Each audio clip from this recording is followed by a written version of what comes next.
They did not desegregate public schools so black children could get a better education. They desegregated black schools because they were concerned about the growth of black excellence. Keep in mind, we invented the gas mask before we went to school with white children. We invented the stoplight before we went to school with white children. We invented the refrigerated truck before we went to school with white children. They did not desegregate to help us. They desegregated to hinder us. The problem is the white teachers don't care about the black boys they teach. Ooh-wee. Let's get it, y'all.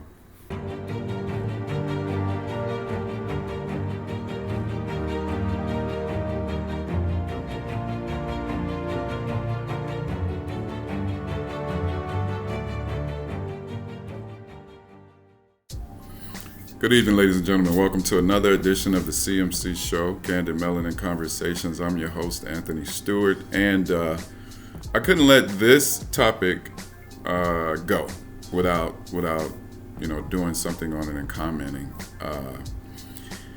Dr. Umar Johnson says a lot of what I believe, whether some people think it's true or not. If you are black in America, you know that most of what he says is actually true. On this topic in particular, and specifically black education, so those of you that don't know, I'm a product of public education from a black institution, all black high school, built for us, by us. 9th through 12th grade, I think a total of about 3,000 kids from 9th to 12th grade, 90-something% black teachers. It was all about good education and pride. A lot of stellar people came out of Roosevelt High School in Gary, Indiana. I consider myself to be one of them, but that's a different story. You talk about from athletics to academics, just excelling in a host of things, but there are a lot of notable people. What Dr. Umar Johnson is saying, what I'm going to play in a few, happens to just actually be factual. Again, you don't have to agree with it, but it's factual. The education that we received, those of us that went to, I'll speak on Roosevelt because that's what I know about, again, was top-notch. I am a 3-degree person all the way up to master's and a 1-semester student at USC in the doctoral program in sociology, also a 1-semester student in a JD program. This is my wheelhouse because I also teach special education, and he's going to touch on it in this conversation, and I've been doing it for 11 years. I know what he is saying is actually true. Let's get into it. And then let's come back and talk about it. I may even interject as we go along, but I was going to call it fascinating, but it's not fascinating to me because, again, I know it to be true. But those of you who will listen with an open mind and not a prejudiced mind should come away and say, maybe he's right. Maybe everything that I've heard is actually propaganda and what somebody wants me to believe.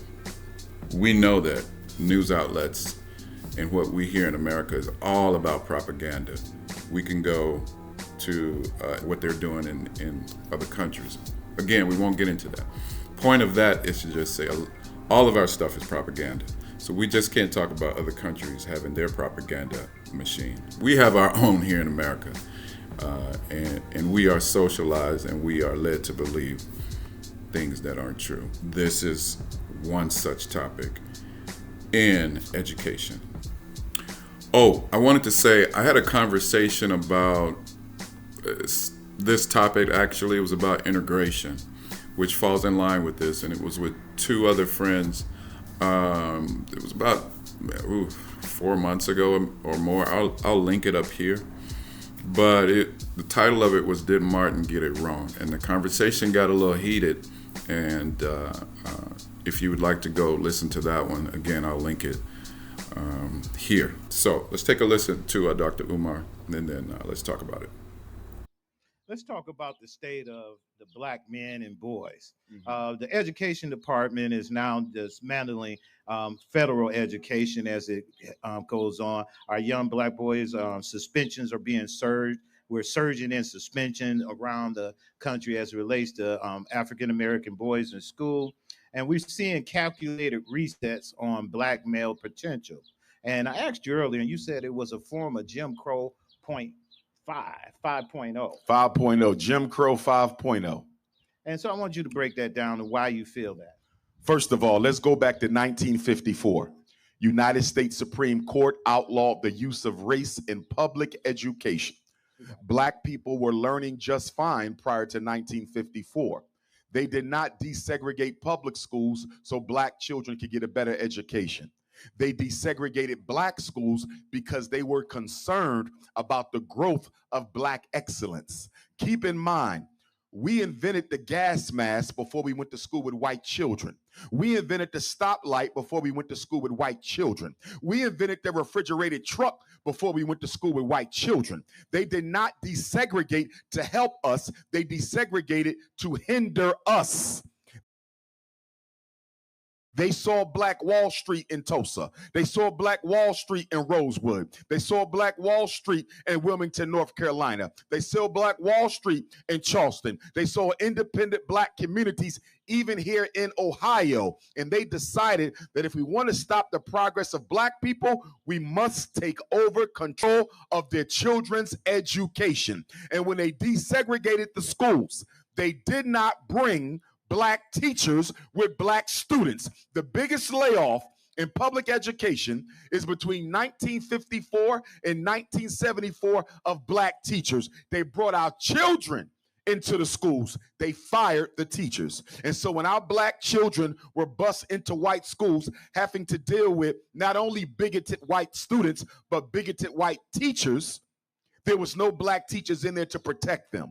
And because many school districts said, we're not going to integrate. We don't care what you say. So the federal government came up with a plan called special education. And in 1974, they invented special ed to give white school districts the opportunity to make money off of the miseducation of black children. And basically the agreement was, take these black children into your white schools. We will let you resegregate, but you can't do it based on color. We're going to give you 13 disabilities.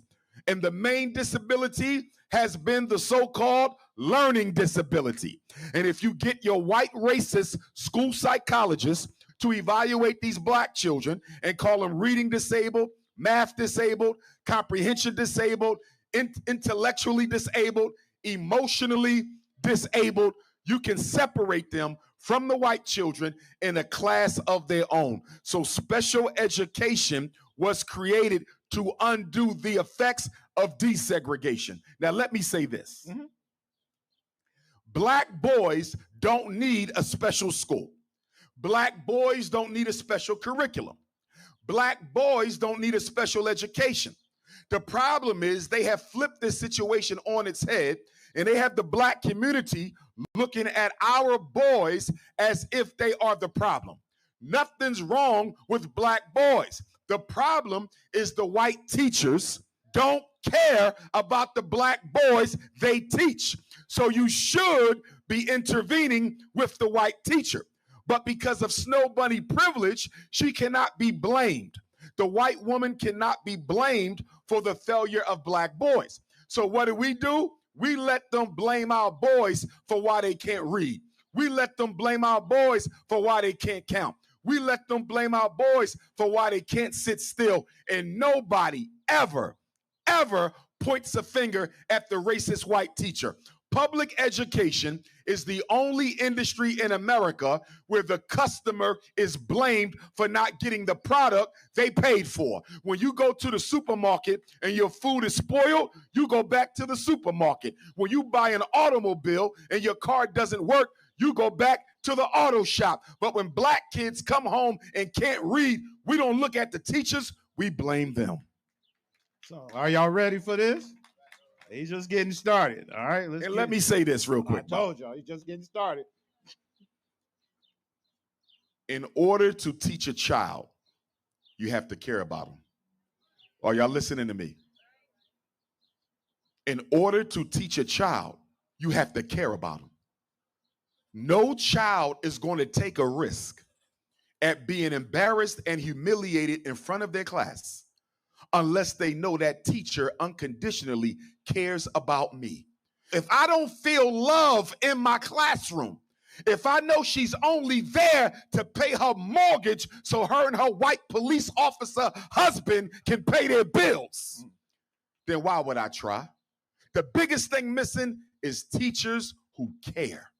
You got to love a child in order to teach them. Our babies are being victimized by psychological terrorism every day they walk into these schools. And then when the boys can't sit still long enough to learn about Christopher Columbus, when they can't sit still long enough to learn about Helen Keller, when they can't sit still long enough to learn about Anne Frank and Thomas Jefferson, they want to send them to the psychiatrist and get an ADHD, ODD, CD, IDD, BULLSHIT. Listen to me. Don't you ever let a teacher tell you your child needs medication to get an education. Our children don't need medication to get an education. Boys are active by nature. Black ones, white ones, brown ones, red ones, yellow ones. The problem is the schools are run by women, and those women expect boys to behave like girls. And when he can sit still like the girls, he's considered to be disabled. If we had more black male teachers, we wouldn't have this problem. When boys go through puberty, and their body starts to prepare for their ability to produce children, they start producing testosterone in high levels. Testosterone makes you energetic. Testosterone makes you want to jump, run, climb, tackle somebody. When girls go through puberty, their body starts to generate high levels of estrogen. When girls are going through puberty, they want to lay down, they want to sleep, they want to take it easy. Boys are the exact opposite, and the problem is that the American public school system is not designed to cater to the needs of black boys. So they send you to the doctor, and the doctor going to give you a Ritalin prescription, an Adderall prescription, a Metadate prescription, a Cycler prescription. Put your son on crack. I'm sure crack cannot be advantageous to the child. And what are the side effects? Kill brain cells. What are the side effects? Mess with kidney, liver, and heart function. What are the side effects? Sleeping disorders, eating disorders, psychosis, depression, homicidal thought, and suicidal thought. I had a professor tell me in college that 15% or more of the crime in the black community can be directly attributed to the long-term side effects of psychiatric medication. Our children do not need drugs, they need love. No black child should be getting evaluated for anything except speech under the age of 7. Did y'all hear what I said? Not reading, not math, not comprehension, not intellectual, not emotional, not ADHD, conduct disorder, and why not? Why is Dr. Umar saying you should never let a black child get evaluated under the age of 7?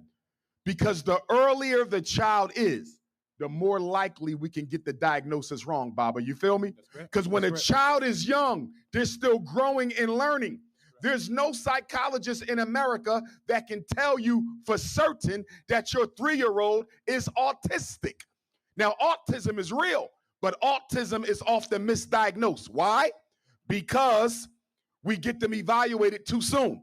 And the reason we get them evaluated too soon, Baba, the reason the preschools push it is they want the special ed money. Did y'all hear me? They want the special ed money. They don't care about your child. They want the money. And since special ed begins at 3, if you silly enough to let them evaluate a 3-year-old, okay, they'll put them in special ed so they can get that money. A special ed child is worth, on average, twice as much as a regular child. So if you put your 2nd grader in special ed and they get an extra $10,000 a year. By the time he graduates from 12th grade, that's $100,000 extra for one. They are literally pimping our children in the name of miseducation. And the saddest thing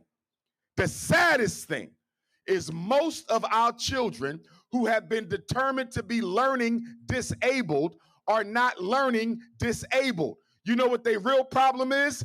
Lazy disabled. They don't want to learn how to read. They don't feel like learning how to count. They don't feel like learning how to comprehend. And guess what, parents? A lot of you are guilty too, because you are raising lazy ass black children. They do what they want when they feel like it. What is the number one job of a black parent in America after you teach your child to love themselves?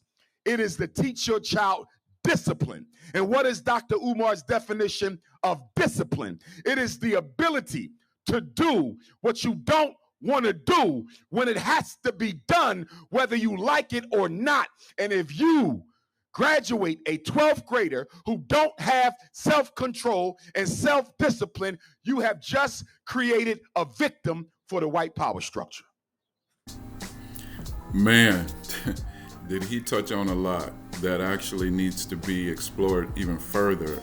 It's so much that, it's not enough time to do it right here, but I will touch on a couple of things that kind of stood out to me and which I know to be true. Well, in fact, I would say everything that he said in that piece is true, everything. But he mentioned we didn't need integration to invent all of these things that he mentioned, 3 or 4 of them, for America, not only America, for the world, for that matter. We didn't need integration to do that. He mentioned we don't need medication, we need love. Absolutely true. It reminded me of a book that I read by Bettina Love, where she said we need more abolitionist teaching or abolitionist teachers, which is the same thing he just said. He used the word love. It's just a host of things that he touched on that we as a community need to, well, we don't need to, but hopefully we can start to understand it. Especially at the end when he spoke about parents raising kids in a way that is not conducive to who we are as a people. Lazy ass kids is what he said. And that those parents that are allowing that are most definitely, I agree 100%, most definitely contributing to the victimization in the white power structure. So comments, concerns, questions, I would love to hear what you guys think. And until next time, peace.